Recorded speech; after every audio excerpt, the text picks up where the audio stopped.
Thank you, everybody, for coming to the Aaron Torres Podcast YouTube page. I do have one quick favor before we get to the video that you came here for, and that is very simply this. You see that little red subscribe button below this video? Go ahead, smash that subscribe button. It really does help me. It really does help this channel grow and my audience grow. So go ahead and hit that red subscribe button. And now, here is the video that you came here for. All right, let's transition to the actual coaching job itself. I'll tell you this. I've done a bunch of these coaching carousel previews over the course of the offseason, and I have absolutely no idea what to make of this Arizona deal. Because, first of all, when it comes to Arizona, it is worth mentioning, and I've said it many times on this podcast, I believe Arizona is one of the 5 best coaching jobs in college basketball. It might not be Kentucky. It might not be North Carolina. It might not be Kansas, and it might not really be Duke, but it ain't far behind. As I've said many times, Arizona is the closest thing that the West Coast has to a fan base that resembles Kentucky, that resembles Kansas, that resembles North Carolina. It is a big state school. It's easy to recruit to the whole West Coast. Kids grew up on the West Coast wanting to play at Arizona. Most importantly, I think you have a passionate fan base. I mean, I talk about it all the time, but I usually go to the Pac-12 tournament. There is a reason that they call the Pac-12 tournament the Arizona Invitational, and it's because 90% of the fans there are from the University of Arizona. They travel well. They travel to NCAA tournaments. They travel to preseason tournaments. They travel to the Pac-12 tournament. They travel to road games. I live in L.A. When Arizona plays USC, it's 80% Arizona fans. So they have a crazy passionate fan base. Resource and finance-wise, you can get anything. It's a lot like North Carolina. It's a lot like Indiana in that way. But at the same time, I think we also have to be realistic. This job, again, for the 100th time, is opening up in the middle of a major NCAA investigation. And I just don't know who is realistic and who isn't. There are some coaches that are just they're gonna get a call and they're click, straight hang up like I wouldn't touch that job with a 10-foot pole. Like, I'm not going to Arizona in the middle of an NCAA investigation. I think there's others that would sit there and say, you know what? Give me a 10-year contract or an 8-year contract and I'll come, but I'm not going to come unless you really give me time to rebuild this, because I do think it is going to be a 4, 5, 6, 7, 8-year rebuild by the time we find out what the NCAA has done to the school, by the time the sanctions go through, and by the time you start to build it back up on the back end. So I think it's going to be tough to get some candidates there, but let's start with some of the obvious names, and let's start with the biggest name. It is a name that Arizona fans are going crazy over, but I'll say this. I don't think it's very realistic. The first one is Eric Musselman, the head coach at Arkansas. I say this every time Coach Muss comes up in a job search. I don't know, I've obviously talked to Coach Muss on this podcast, but I don't know what jobs he would be interested in, which jobs he would not be interested in. But let me tell you right now, I understand why Arizona would want to call him, but I understand why he would very quickly say no, and why he probably, frankly, for any Arkansas fan listening, is not a realistic candidate. Here is why. My understanding of his contract at Arkansas is this. He has a $5 million buyout at Arkansas through the end of May. Now, I think it would be smart of Arkansas to extend his contract, to get that buyout higher, to get it in the Nate Oates $10 to $12 million range, so nobody can come in and be a candidate to poach him as the head coach. But listen, Arkansas would be owed $5 million, and I'm just telling you, Arizona, despite what I just said about all their amazing resources, I don't think they're in position to pay another school $5 million to get their coach. Keep in mind, Arizona fired Kevin Sumlin in football this offseason, paid Kevin Sumlin $5 million to go away. Shout out to Kevin Sumlin, by the way, who's made like $15, $20 million in buyout money. But I think when you add in Kevin Sumlin's buyout, the fact that you're going to have to pay Sean Miller something, with the fact that they just hired a new football coach, I don't think you can go to Arkansas and pay Eric Musselman, pay Arkansas $5 million plus the $2, $3, $4, $5, $6 million it's going to take to get Eric Musselman to Arizona. With that said, I do understand it from Arizona's perspective. I understand that Arizona is sitting there saying, this guy just made the Elite Eight.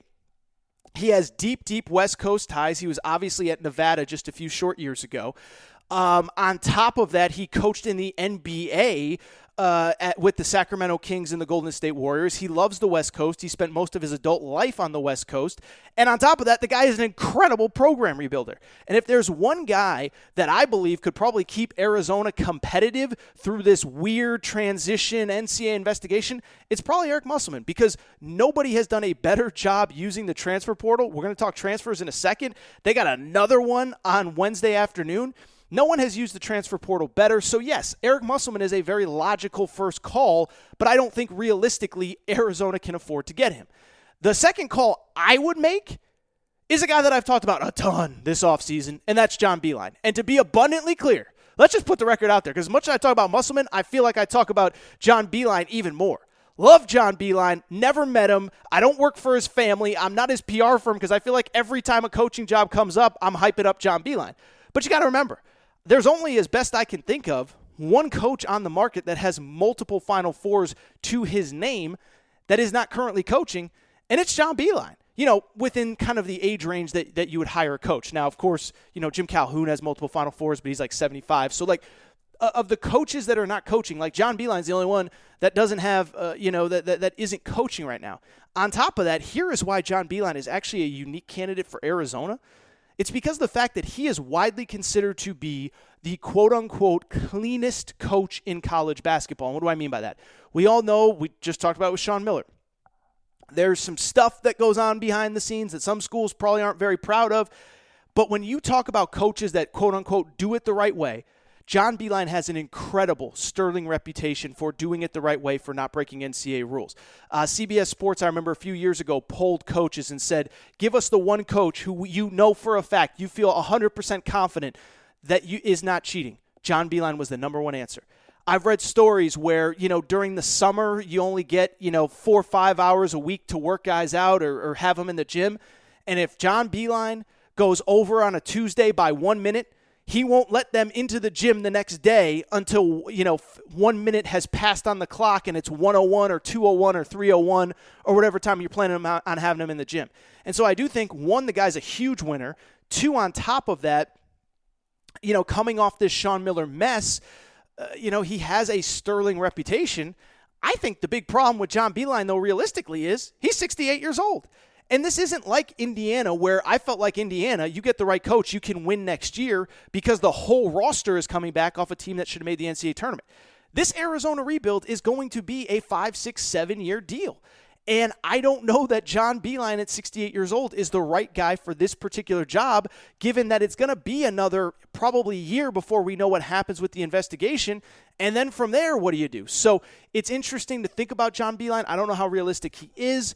The last guy outside of the Arizona family that I would at least consider calling, that I think you might be able to actually get, is Mark Pope at BYU. And you guys know I'm a big Mark Pope guy. Yes, he's been on the podcast. Don't really know him, but he's been on the podcast. One, dynamic, fun, crazy personality, would fit in well, would be kind of an infusion of energy at a place like Arizona, where, let's be honest, Sean Miller is not exactly kind of a media darling or a quote machine or anything. Mark Pope is the exact opposite.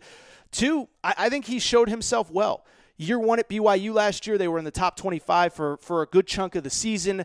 I think they could have made a deep run in the tournament. They would have been really dangerous. Year two, he loses basically everybody, and he still made the NCAA tournament this year.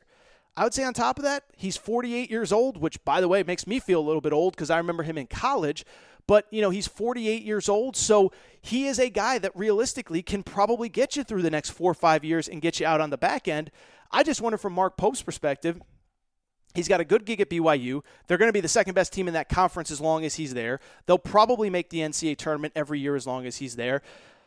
I would call him. I would try to pay him. I don't know if you're going to get him realistically, though. Beyond Mark Pope, I do think at that point you then start to look at people internally. Not people internally, but people with Arizona ties.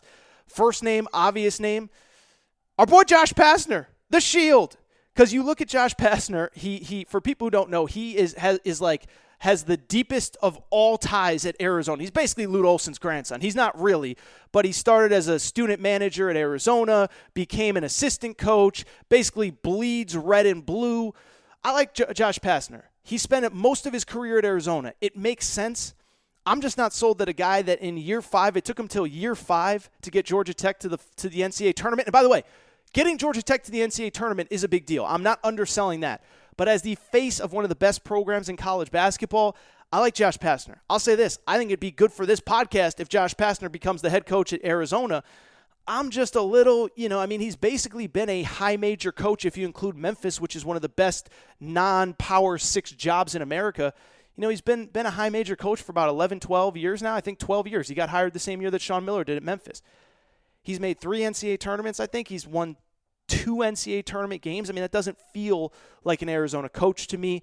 I would say another guy in the tree that I actually do like, another guy that we had on this podcast during the pandemic, is Damon Stoudemire. Like, Damon Stoudemire to me is the one that if you just look at his resume, you kind of say, I don't know, Damon Stoudemire. This is now his 5th year. He was the head coach. First of all, for people who don't know, Damon Stoudemire played at the University of Arizona during those great runs that Lute Olson had. On top of that, Damon Stoudemire played in the NBA forever. And he's been the head coach at Pacific, which is a school in the same conference as Gonzaga and BYU over the last 5 years. Now, you look at his resume, it does not look that impressive. What I would say is, though, year 4, he won Conference Coach of the Year. And that's a really tough conference for anybody other than Gonzaga and Gonzaga and BYU to really build a program in. It is just so hard because Gonzaga and BYU are basically high major programs in a low major conference, right? BYU plays in an 18,000 seat arena. Gonzaga plays in a 14, 15,000 seat arena. They charter. They play all these crazy out of conference games. They play in Maui. They're playing Duke next year. So you're basically competing with 2 high major programs in your conference if you're Damon Stoudemire. I think he would actually be really good if he got that opportunity. And I don't know how Arizona fans feel about it. Arizona fans, you guys listen to this show, get in my DMs, get in my mentions, leave a rating and review. Let me know if you would like Damon Stoudemire. The last guy, interesting guy, speaking of former Arizona stars, Miles Simon. Miles Simon, for people who don't know, was the star of the 97 national championship team, the only school title in school history from Arizona's perspective.